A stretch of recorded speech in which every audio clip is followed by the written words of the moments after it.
चलिए ठीक है, स्टार्ट करते हैं हम अपना। ठीक है, आज का जो हमारा टॉपिक है, जो लेक्चर 3 है, वो है क्लाइंट साइकोलॉजी। ठीक है।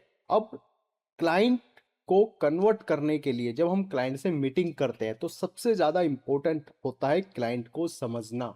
ठीक है, क्योंकि क्लाइंट इन्वेस्ट कर रहा है, पैसा खर्च कर रहा है, उसको इंटीरियर करवाना है, तो रिक्वायरमेंट्स भी उन्हीं के अकॉर्डिंग हमें बनानी पड़ती है। हम अपने अकॉर्डिंग को डिजाइन नहीं कर सकते कि किसी का फ्लैट है 3 BHK का और क्लाइंट आपको कह रहा है कि आपको जैसा अच्छा लगे वैसा डिजाइन कर दो। ठीक है, ऐसा नहीं होता है, क्योंकि क्लाइंट के अकॉर्डिंग, क्योंकि क्लाइंट को ही घर पर रहना है, उन्हीं का टेस्ट हमें पता होना चाहिए, कैसी उनको डिजाइनिंग चाहिए। तो वो सारी चीजें आज के लेक्चर में हम समझेंगे कि जो क्लाइंट साइकोलॉजी होती है उसको कैसे समझकर हम प्रॉपर तरीके से डिजाइनिंग यहाँ पर करते हैं। ठीक है, मतलब कि how professional designer think like there client, की वो अपने क्लाइंट के बारे में कैसे सोचेगा, किस तरीके से वो काम वहां पर करेगा। ठीक है, अगर मान के चलो कि मैं अगर इसको कुछ एग्जाम्पल के तौर पर समझाऊं कि दो क्लाइंट है मेरे पास जिनका एक 3 BHK का फ्लैट है। ठीक है, अब एक क्लाइंट कह रहा है कि यार मुझे जो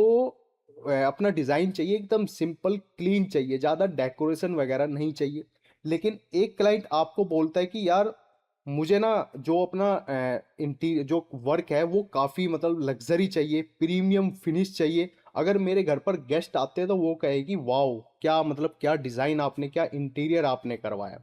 अब दो क्लाइंट हैं, दोनों का एरिया सेम है लेकिन दोनों की रिक्वायरमेंट डिफरेंट है। ठीक है, तो इसी तरीके से हम क्लाइंट को समझकर उनकी जो डिजाइनिंग होती है उनके घर की, वो हम वहां पर करते हैं।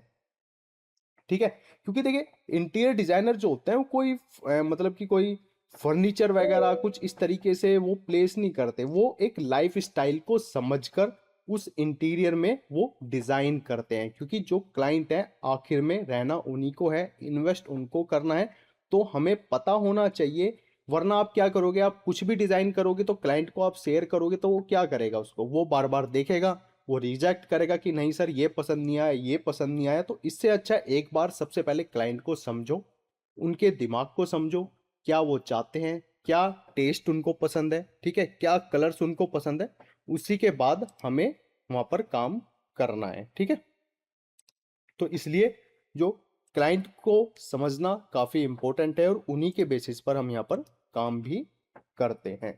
ठीक है, अब जो हमारा नेक्स्ट पॉइंट है वो है why client psychology is important. ठीक है, क्यों इंपॉर्टेंट है क्लाइंट साइकोलॉजी। ठीक है, उसको हम समझते हैं यहाँ पर। देखिए सबसे पहले है कि design is for the client not for the designer. देखिए आप एक डिजाइनर हो, तो जो डिजाइन आप क्रिएट करोगे तो वो किसके लिए इंपॉर्टेंट है, वो क्लाइंट के लिए इंपॉर्टेंट है, आपके लिए इंपॉर्टेंट नहीं है। आप तो जैसा क्लाइंट की रिक्वायरमेंट होगी, जैसे उनको डिजाइन चाहिए आप तो वैसा बना के दे दोगे। तो उस डिजाइन को बनाने से पहले आपको वो रिक्वायरमेंट, वो जो डिटेल्स हैं वो आपको वहां पर समझनी पड़ेगी। इसके बाद एवरी क्लाइंट थिंक्स डिफरेंटली। देखिए हर एक क्लाइंट अलग सोचता है। जैसे मैंने अभी आपको एग्जांपल दिया था कि दो 3 BHK के फ्लैट है, एक को एकदम सिंपल क्लीन एकदम ओपन स्पेस चाहिए, लेकिन एक को एक लग्जरी प्रीमियम और एक वाव वाली फील चाहिए। कोई आए तो बोले कि यार क्या इंटीरियर करवाया आपने अपने घर का। ठीक है, तो अलग अलग क्लाइंट्स होते हैं, तो आपको उनको समझना पड़ेगा कि क्लाइंट की रिक्वायरमेंट क्या है। ठीक है, क्लाइंट को सबसे पहले उसी तरीके से समझकर हमें आगे डिजाइन उनके क्रिएट करने पड़ेंगे। इसके बाद जो नेक्स्ट पॉइंट है हमारा वो है सेम हाउस डिफरेंट क्लाइंट और डिफरेंट डिजाइन। देखिए सेम हाउस होता है लेकिन डिफरेंट क्लाइंट होते हैं उनके, और डिफरेंट डिजाइन वहां पर हम बनाते हैं। ठीक है, तो इन चीजों को भी आपको यहाँ पर समझना पड़ेगा कि किसकी क्या रिक्वायरमेंट है और किसके बेस पर हमें चीजें वहां पर डिजाइन करनी है। ठीक है, इसके बाद नेक्स्ट पॉइंट है हमारा यहाँ पर कि a designer who understand psychology get more approvals and referrals. देखिए अगर आपने क्लाइंट को समझ लिया, उनको क्या चाहिए, ठीक है, तो हम क्या उससे क्या होता है, हम क्लाइंट को अगर डीपली समझ लेते हैं तो अप्रूवल्स की हमें ज्यादा जरूरत नहीं पड़ती है। हम एक से दो डिजाइन में उनके साथ वो डील फाइनल कर लेते हैं। ठीक है, इसके बाद नेक्स्ट पॉइंट है हमारा यहाँ पर कि client says versus client means, देखिए क्लाइंट कहता कुछ है लेकिन हम मतलब उसका कुछ और समझते हैं।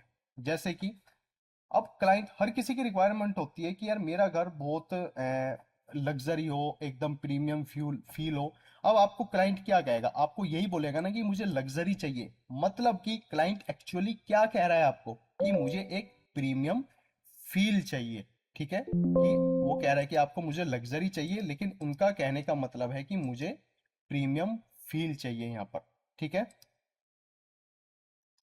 इसके बाद जो नेक्स्ट पॉइंट है हमारा यहाँ पर, वो है मॉडर्न चाहिए। ठीक है, मॉडर्न का मतलब होता है जो लेटेस्ट डिजाइन चल रहे हैं मार्केट में। ठीक है, आज हर, देखिए अगर आप हर 2 से 3 महीने में देखोगे तो कुछ ना कुछ नए डिजाइन मार्केट में आते रहते हैं। कुछ ना कुछ डिजाइन्स आप गूगल्स पर सर्च करते हो, ठीक है, तो आपको अलग अलग डिजाइन्स देखने को मिलते हैं कि यार ये बहुत अच्छा डिजाइन। तो क्लाइंट क्या करता है, सबसे पहले अगर उसको इंटीरियर करवाना है तो काफी इमेज अपने मोबाइल्स में रखता है कि मैं ऐसा डिजाइन अपने टीवी कैबिनेट का ऐसा डिजाइन करवाऊंगा, अपना मॉड्यूलर किचन ऐसा बनवाऊंगा, फॉल सीलिंग में ऐसी करवाऊंगा। ठीक है, तो वो क्या करता है कि उन डिजाइन को सेव करके रखता है। तो मुझे मॉडर्न चाहिए, मतलब कि आज जो लेटेस्ट डिजाइन चल रहे हैं उनके अकॉर्डिंग चाहिए। उनको स्टोरेज चाहिए, मतलब कि घर क्लीन चाहिए। ठीक है, मतलब ज्यादा कंजेस्टेड नहीं चाहिए सारी चीजें। ठीक है, इस तरीके से उनको ओपन स्पेस चाहिए, मतलब कि अगर वो अपने घर में रह रहे हैं तो एक ओपन फील आए, मतलब कि एक थोड़ी सी घुटन टाइप उनको महसूस ना हो वहां पर। ठीक है, बजट कम है, मतलब कि वैल्यू फॉर मनी चीजें चाहिए। ठीक है, इसके बाद होटल जैसा घर चाहिए, मतलब प्रीमियम एक्सपीरियंस चाहिए उनको। ठीक है, तो इन चीजों को समझकर हम वहां पर इनके मीनिंग को हमें समझना है कि मतलब क्लाइंट क्या कह रहा है आपको, लेकिन एक्चुअल में उसका मीनिंग क्या है। ठीक है, अब मान मैं अगर कुछ एग्जांपल्स के तौर पे भी बात करूं, अब आपको क्लाइंट कह रहा है कि मुझे होटल जैसा एक अपना बेडरूम चाहिए।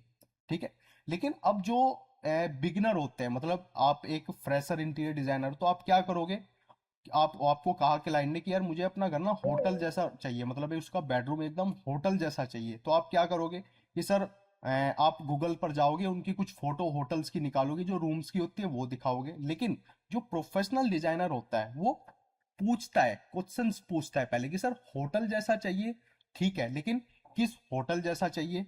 लाइटिंग, आपको क्या यहाँ की, आपको यहाँ की क्या लाइटिंग पसंद आई, बेड आपको क्या ये पसंद आया है आपको। ठीक है, कलर्स आपको किस तरीके के, आपको यहाँ पर क्या अच्छा लगा है इसमें, स्पेस जो वहां पर फर्नीचर प्लेसमेंट थी, जो स्पेस था आपको वो पसंद आया है, या एक लग्जरी फीलिंग आपको वहां पर आई है। तो उन चीजों को समझना पड़ता है कि ये डायरेक्ट नहीं कि अच्छा होटल जैसा चाहिए तो आपने किसी होटल की इमेज निकाली कि सर देखो ऐसी इमेज चाहिए, ऐसा नहीं होता है। ठीक है, उनका जो कहने का मतलब होता है उसका मीनिंग हमें समझना पड़ता है कि एक्चुअल में वो कहना क्या चाह रहे हैं। ठीक है, उसी के बेसिस पर हमें यहाँ पर करना है। ठीक है, अब मतलब कि समझो कि उनके वर्ड्स को मत समझो, उसका मतलब आपको समझना है। ठीक है, वो क्या कहना चाह रहे हैं। अब इसके बाद जो नेक्स्ट पॉइंट है हमारा, वो है नीड वर्सेस वांट, मतलब कि उनकी जरूरत क्या है और वो क्या चाहते हैं। ठीक है, उसको हमें यहां पर समझना पड़ेगा कि नीड वर्सेस वांट। अब देखिए नीड में क्या क्या हो जाता है कि उनको किचन स्टोरेज चाहिए। ठीक है, मतलब कि जो जो जरूरत होती है, मतलब एक किचन है उसमें स्टोरेज की कमी ना हो वहां पर। ठीक है, तो इस टाइप से हमें चीजें चाहिए। एक सेकेंड।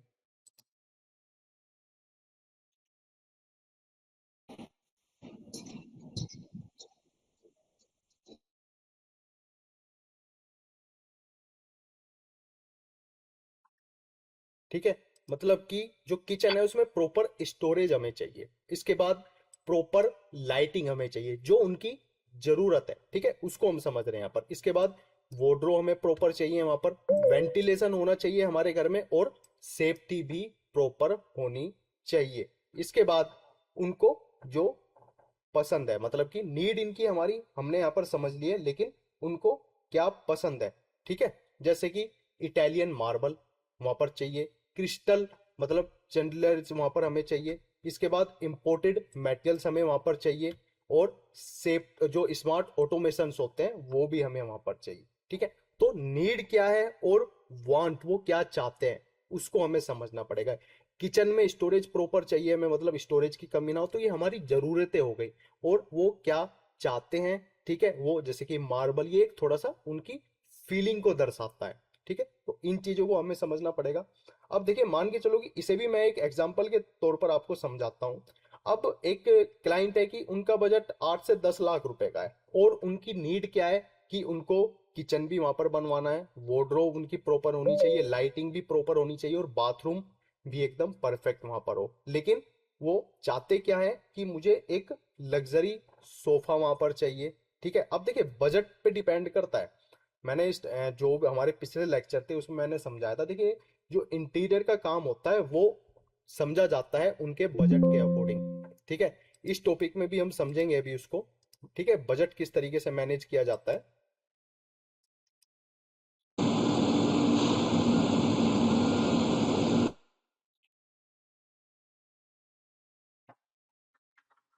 ठीक है, तो सबसे पहले बजट को समझा जाता है कि क्लाइंट का बजट क्या है। अब मान के चलो कि यार बजट तो उनका 8 से 10 लाख रुपए का है, और ख्वाहिश वो कर रहे हैं वहां पर 15 से 20 लाख रुपए की। तो ऐसा तो पॉसिबल हो ही नहीं सकता है, उनको कहीं ना कहीं तो कॉम्प्रोमाइज करना पड़ेगा। और वो चीज आप समझाओगे। आपको डायरेक्ट ये नहीं बोलना कि नहीं सर ये ऐसा नहीं हो सकता। आप अगर डायरेक्ट बोलोगे तो क्या पता उनका मन ही बदल जाए, यार कि जब इस तरीके का मेरे घर का इंटीरियर होगा ही नहीं, तो मैं ये भी पैसे क्यों इन्वेस्ट करूं, जब मेरे पास होगा तो मैं जब करवा लूंगा, तो क्लाइंट्स आपके हाथ से निकल जाएगा, ठीक है। तो ये भी गलती आपको नहीं करनी है। आपको डायरेक्ट चीजें नहीं बोलनी। देखो उनकी रिक्वायरमेंट को समझकर जब उनसे डिसाइड करना है कि सर पहले मेन मेन चीजें जो आपकी रिक्वायरमेंट है, जो नीड है, वो हम फुलफिल करेंगे। उसके बाद आपकी जो वांट, मतलब जो चाह रहे हो आप करवाना, उसके उस बजट में जो चीजें बचेंगी तो उसके बाद हम उन चीजों को वहां पर ऐड करेंगे। लेकिन जो नीड है, जो मेन आपकी जरूरत है, उनको पहले हम यहाँ पर फुलफिल कर लेते हैं, ठीक है। इसके बाद ये लग्जरी लुक उनको चाहिए, ठीक है। अब बात आती है कि बजट वर्सेज एक्सपेक्टेशन।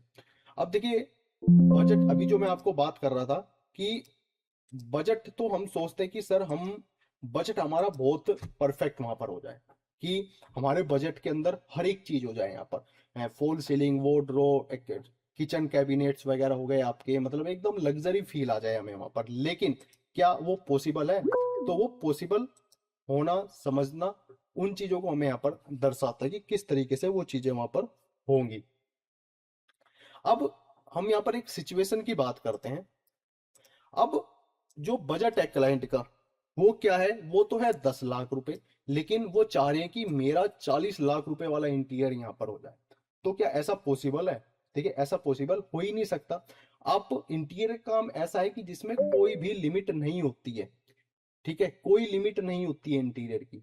आप किसी का 10 लाख रुपए का बजट है, वो भी उनके लिए कम है, किसी का 50 लाख का है, किसी का 1 करोड़ का है, तो उसकी कोई भी लिमिट नहीं होती है। जितना भी बजट आपका हो, सारे का सारा बजट आप इंटीरियर में लगा सकते हो, और वो भी खाली एक 3 BHK के फ्लैट में भी, ठीक है।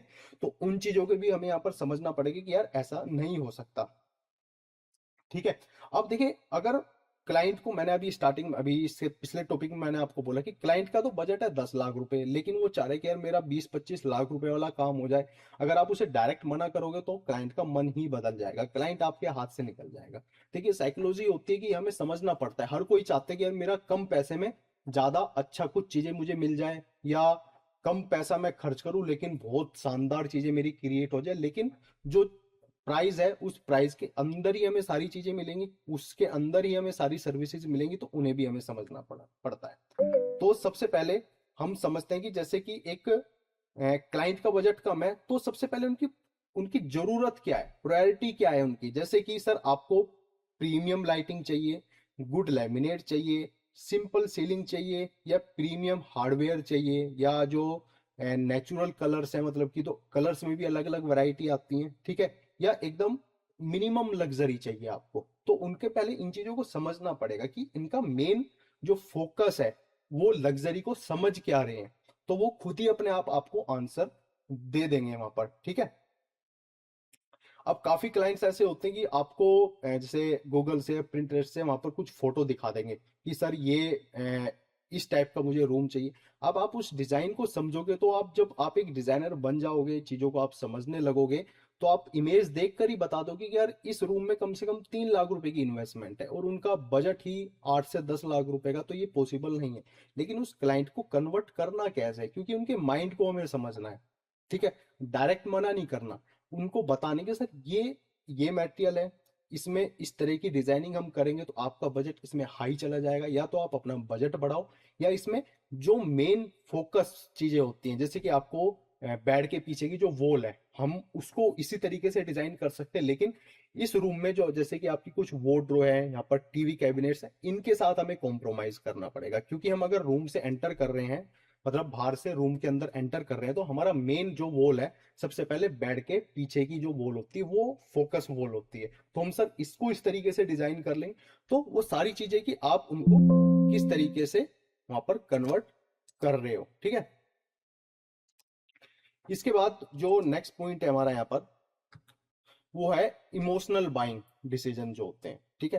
देखिए जो इमोशनल बाइंग डिसीजन होते हैं वो बहुत इंपॉर्टेंट होते हैं, क्योंकि कोई भी घर बना रहा है, कोई भी घर या अपने घर का इंटीरियर करवा रहा है, तो वो एक तरीके से इमोशंस के थ्रू काम करते हैं वहां पर, ठीक है। अब इनको हम समझते हैं कि पीपल बाय इमोशनली, मतलब कि किस तरीके से इमोशनली चीजें वो खरीदते हैं, ठीक है। देखिए अगर क्लाइंट का जो इमोशंस है उनको हम यहाँ पर समझते हैं, सबसे पहले प्राइड फील करते हैं वो, ठीक है। कंफर्ट उनको चाहिए अगर अपने घर का करवा रहे हैं, फैमिली का ध्यान रखते हैं वो, सेफ्टी बहुत इंपॉर्टेंट होती है, ठीक है। अगर इंटीरियर करवा रहे हैं तो अपना इस तरीके से सोचते हैं कि जो मैं ड्रीम हाउस जो मेरा होगा उसके थ्रू वो सारी चीजें, मतलब उसी के अकॉर्डिंग मेरा घर डिजाइन हो। इसके बाद सोशल स्टेटस उनका बने, कि घर पर गेस्ट कोई आ रहा है तो एक स्टेटस उनका वहां पर बने, ठीक है। इसके बाद कुछ अचीवमेंट्स, मतलब कि कोई देखे तो बोले यार वाओ क्या आपका घर है, ठीक है। अब मान के चलो इमोशंस के थ्रू कैसे चीजें वहां पर सेल की जाती हैं, जैसे कि क्लाइंट कह रहा है कि सर मेरी बेटी का जो रूम है वो काफी स्पेशल होना चाहिए, ठीक है।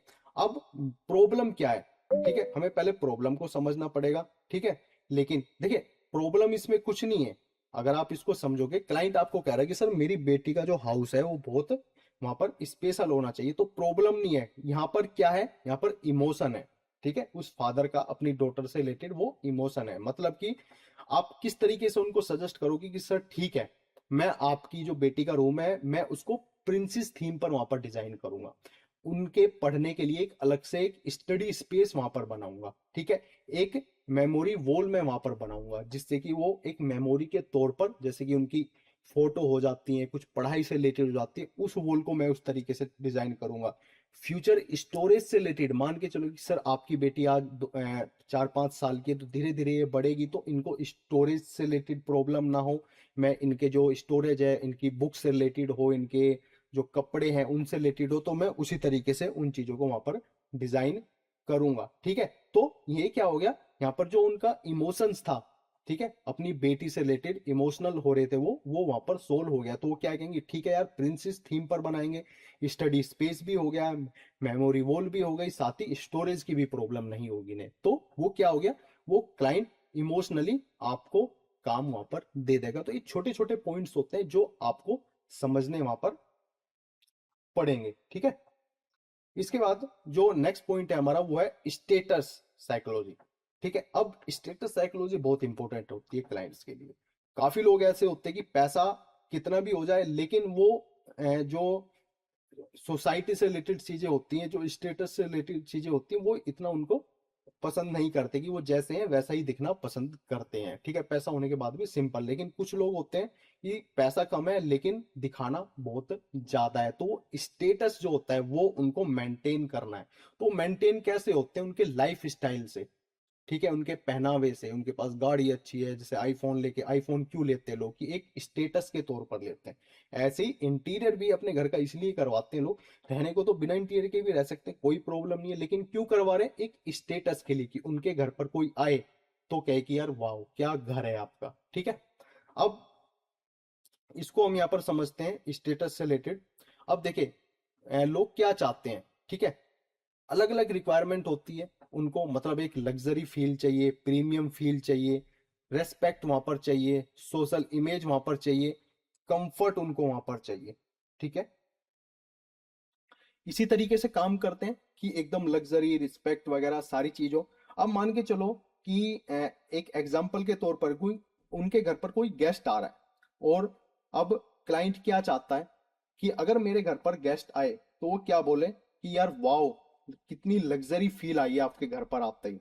मतलब आपकी लाइटिंग कितनी अच्छी है, ठीक है, आपका तो मेटल कॉम्बिनेशन बहुत अच्छा है, एकदम काफी अच्छे क्लीन डिजाइन है, ठीक है, बहुत अच्छी प्लानिंग आपने यहाँ पर की है, ठीक है। तो ये क्या है, ये उनका स्टेटस वहां पर शो कर रही है कि यार हाँ, मैंने अपने घर पर जो पैसा इन्वेस्ट करा है तो वो मेरा अब वसूल हो गया। जो भी आता है यही बोलता है कि यार क्या घर आपने यहाँ पर बनाया, ठीक है। तो इन चीजों को हमें समझना पड़ेगा, ठीक है। जैसे कि लग्जरी फीलिंग कम्स फ्रॉम, जैसे कि lighting, height, clean design, space planning और मेटल कॉम्बिनेशन के थ्रू ही वो लग्जरी फीलिंग वहां पर आती है, जो मैंने अभी आपको यहाँ पर बताया है, ठीक है। इसके बाद नेक्स्ट पॉइंट की बात करें तो क्लाइंट्स टाइप, ठीक है। अब क्लाइंट्स टाइप को हम समझते हैं यहाँ पर कि क्लाइंट्स हमारे किस टाइप्स के होते हैं यहाँ पर।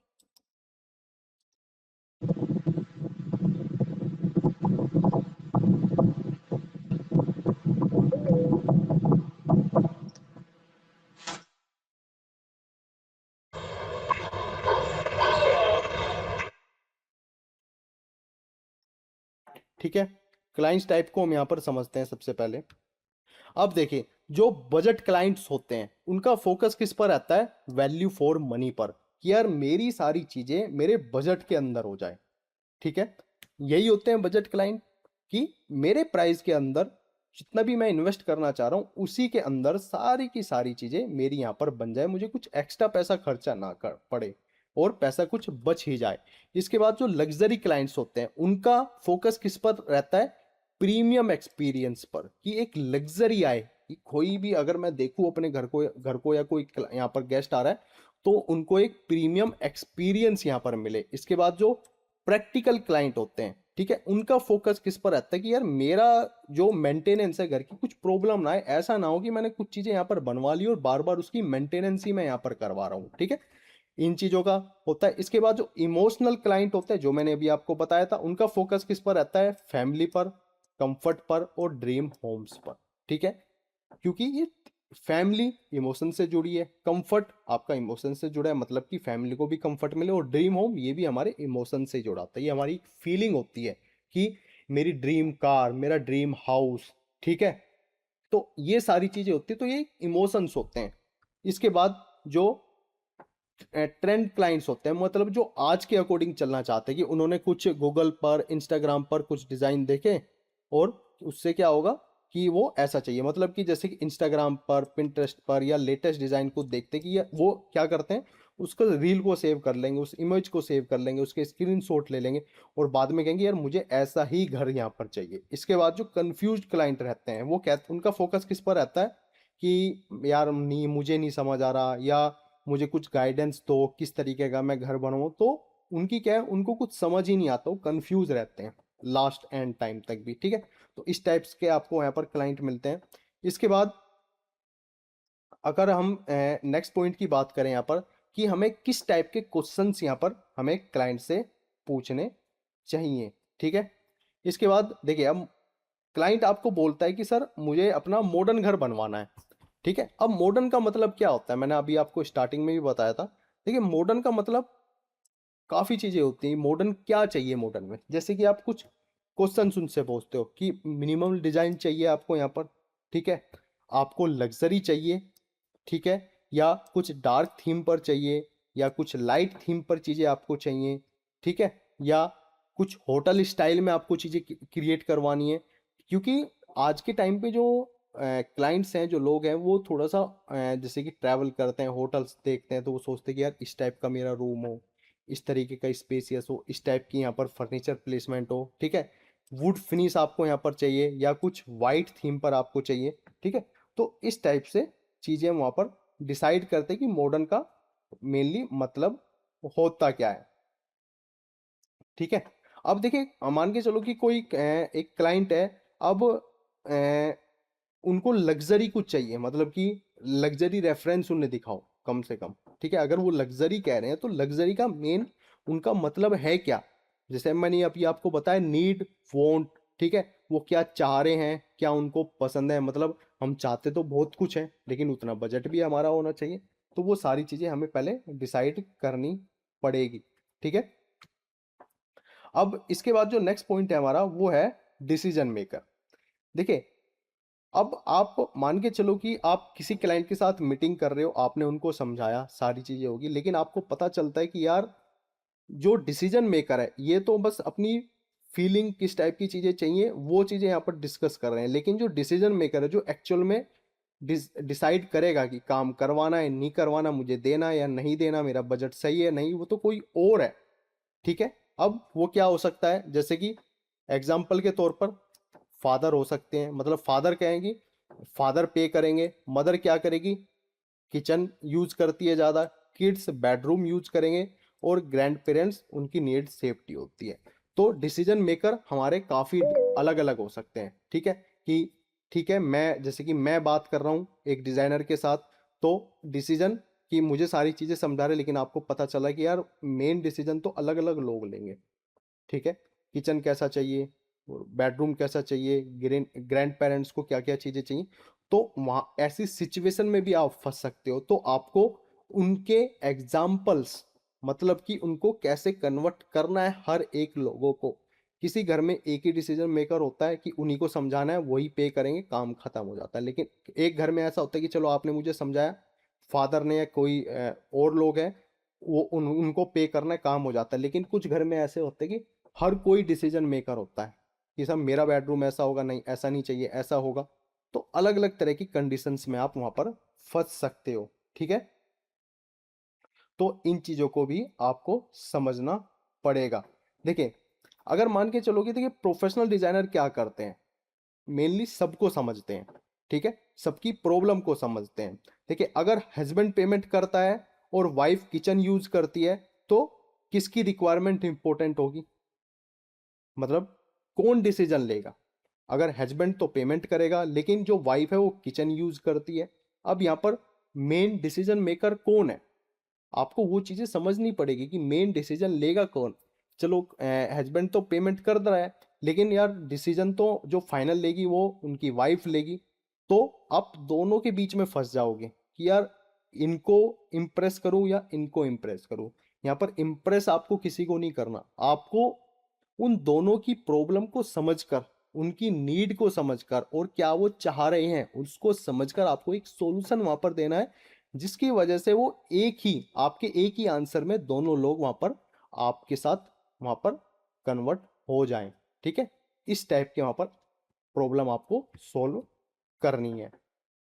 इसके बाद जो नेक्स्ट पॉइंट है हमारा, जो कुछ कॉमन मिस्टेक्स होती हैं, मतलब कि क्लाइंट कुछ मिस्टेक करते हैं, वो चाहते कि मेरा ऐसा ही घर बने।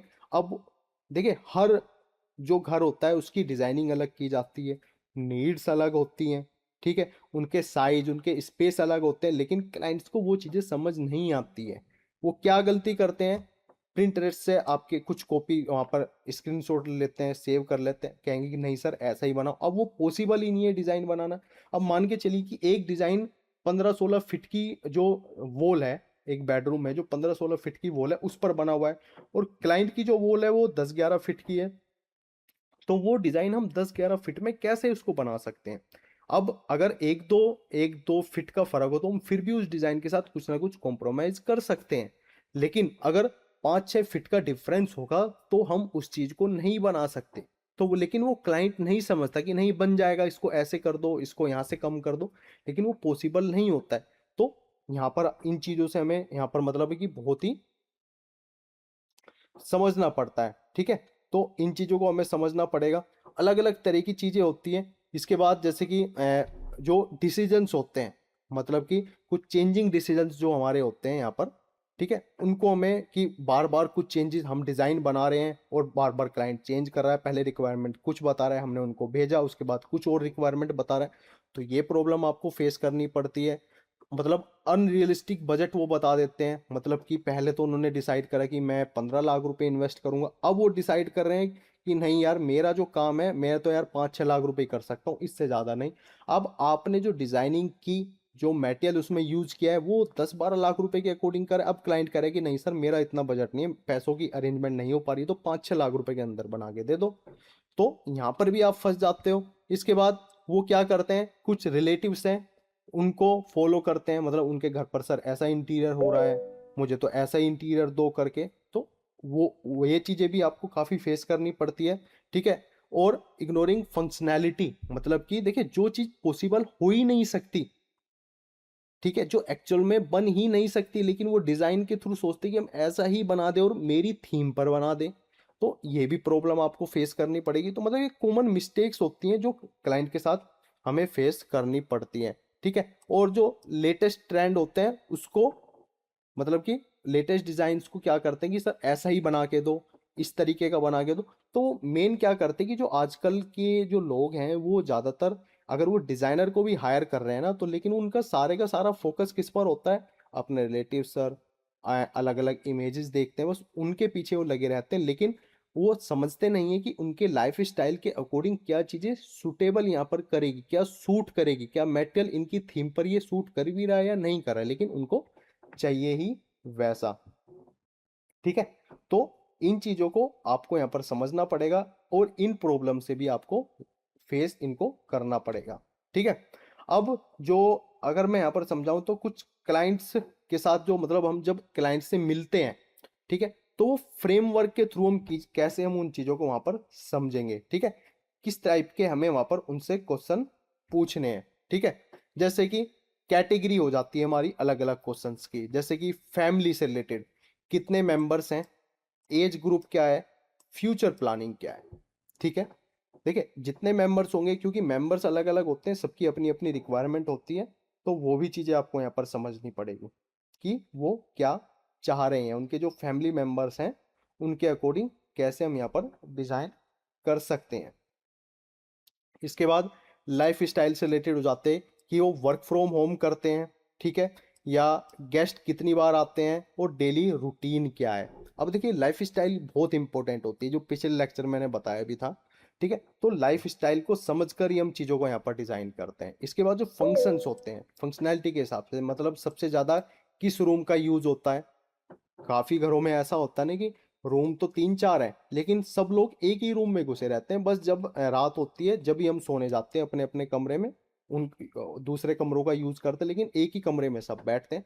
तो उस रूम को हम उसी तरीके से डिजाइन करते हैं, उसकी उस स्टोरेज को हो, फर्नीचर प्लेसमेंट में हो, ठीक है, या स्टोरेज की प्रॉब्लम कहाँ पर है उसको हमें वहां पर समझना पड़ेगा। इसके बाद जो बजट होता है, बजट बहुत इंपॉर्टेंट होता है। देखिए आइडल बजट क्या है उनका, कुछ होता नहीं कि सर 10 से 12 लाख, 5 से 6 लाख, ठीक है, 10 से, मतलब एक एक्चुअल बजट है क्या, लमसम 10 के 12 भी हो सकते हैं, कम भी हो सकते हैं, ठीक है, इस टाइप से।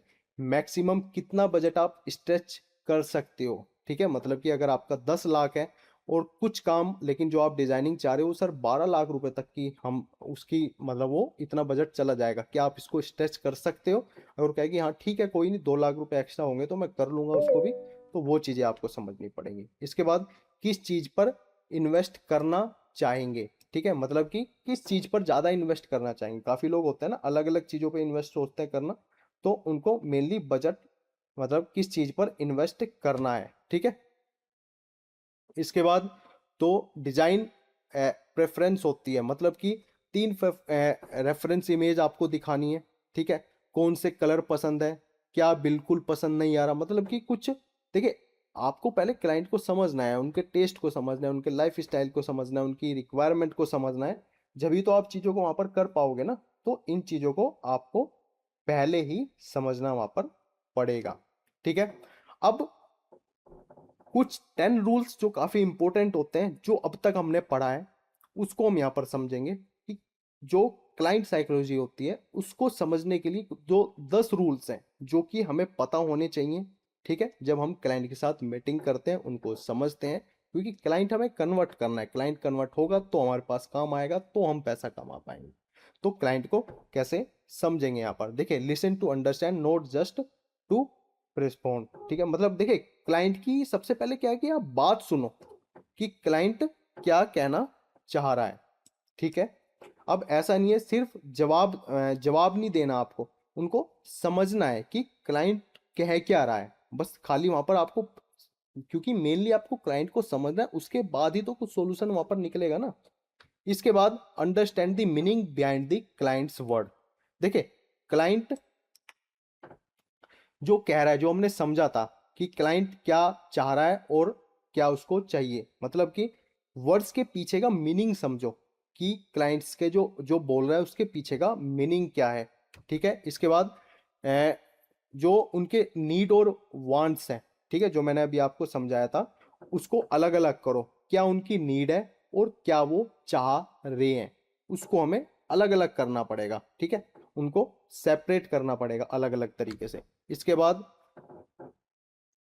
जो क्लाइंट का बजट होता है, ठीक है, उनके बजट को हमें समझना पड़ेगा कि उनके बजट के हिसाब से क्या क्या चीजें यहाँ पर सेट हो सकती है। ठीक है, उनके बजट को, क्योंकि बजट अगर हमने समझ लिया तो हम हमारा आधा काम वहां पर हो जाएगा। ठीक है, इसके बाद नेवर इग्नोर दी क्लाइंट इमोशंस। कभी भी क्लाइंट के इमोशंस को मतलब कि इग्नोर नहीं करना है। जैसे मैंने अभी आपको एग्जांपल दिया था कि क्लाइंट की जो डॉटर है, उनको उसका रूम को डिजाइन करवाना है, तो वो एक इमोशन हो गया अपने जो उनके पेरेंट्स हैं उनके लिए उनका रूम काफ़ी स्पेसियस वहाँ पर और एकदम क्लीन, उनको जो पसंद आए इस तरीके का उसका रूम का इन्वायरमेंट होना चाहिए। तो वो क्या हो गए, वो इमोशंस हो गए कि उनको अपना ड्रीम होम वहाँ पर बनवाना है। तो ये इमोशंस होते हैं, तो कभी भी हमें इग्नोर नहीं करना है।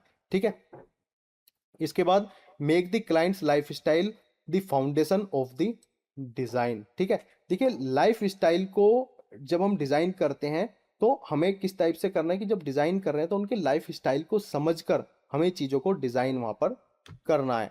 इसके बाद जो नेक्स्ट पॉइंट है हमारा, वो है plan for future need not just current requirements. मतलब कि जब भी डिजाइनिंग कर रहे हैं तो उनकी जो फ्यूचर नीड्स है उनको भी हमें यहाँ पर ऐड करना पड़ेगा। कि आज मान के चलो कि हस्बैंड वाइफ है, उनका एक 2 से 3 BHK का फ्लैट है, आज वो 2 लोग हैं, 2 के 3 भी होंगे, 4 भी होंगे, या कुछ उनके पेरेंट्स हैं वो गांव में रह रहे हैं वो भी उनके साथ रहेंगे।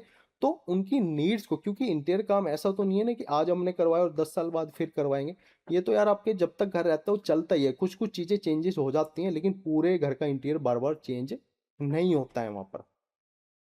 ठीक है, इसके बाद identify the real decision maker. और सबसे इंपॉर्टेंट है कि जो रियल डिसीजन मेकर होता है उसको हमें यहाँ पर आइडेंटिफाई करना पड़ेगा, क्योंकि उन्हीं के साथ हमारी कन्वर्सेशन ज़्यादा होनी चाहिए, उन्हीं को हमें समझाना पड़ेगा चीज़ों को, क्योंकि डिसीजन मेकर लास्ट में वो ही है। इसके बाद है explain the reason behind every recommendation. मतलब कि जो भी चीज़ आप बता रहे हो उनको, ठीक है, तो उसके पीछे उसको एक्सप्लेन करो कि सर इस अगर इस टाइप की चीजें डिजाइन आप करवा रहे हो तो इसके पीछे मेन रीजन क्या है, मेरा कहने का मतलब क्या है। ठीक है, इसके बाद है कि बिल्ड ट्रस्ट। हमेशा ट्रस्ट करना है। विदाउट ट्रस्ट क्या होता है, best design will not be approved. अगर आपने ट्रस्ट वहां पर नहीं दिखाया तो आपका जो डिजाइन है वो अप्रूव नहीं होगा। ठीक है, तो इन चीजों को समझकर ही आपको वहां पर काम करना है, क्लाइंट की साइकोलॉजी को समझना है। ठीक है, जब भी हमें वहां पर प्रॉपर तरीके से डिजाइनिंग हम वहां पर कर पाएंगे, उनके अकॉर्डिंग हम डिजाइन बना पाएंगे। वरना आप खाली डिजाइन बनाओगे, क्लाइंट चेंज करवाएगा, आप भी फ्रस्ट्रेट होगे, क्लाइंट फ्रस्ट्रेट वहां पर होगा। तो इस तरीके से आपको काम करना। देखिए ये जो थियोरटिकल पार्ट है बहुत इंपॉर्टेंट होता है।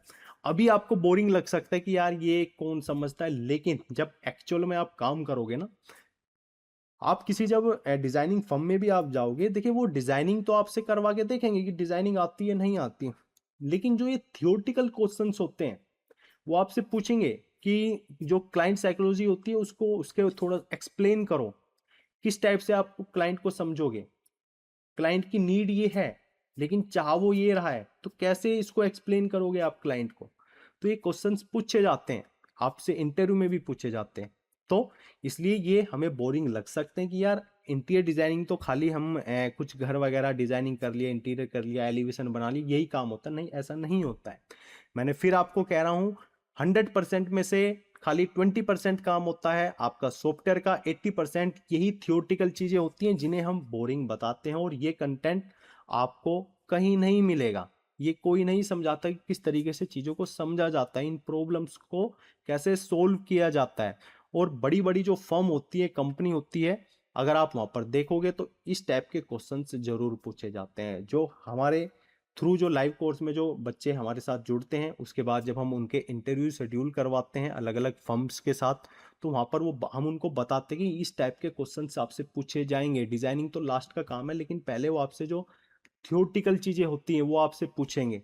तो आप उन इस टाइप के क्वेश्चंस आपसे पूछे जाएंगे, तो इसी टाइप से आपको उनको एक्सप्लेन करना है। और वो आके बाद में बताते कि सर हाँ, हमसे थियोरटिकल में ये चीजें पूछी गई थी, डिजाइन थिंकिंग के बारे में पूछा गया था, कलर थ्योरीज के बारे में पूछा गया था, साइकोलॉजी के बारे में पूछा गया था, क्लाइंट की कुछ प्रॉब्लम दे देते हैं, इसको कैसे सोल्व करोगे उसके बारे में पूछा गया था, बाद में कुछ डिजाइनिंग हमसे करवा के देखी थी।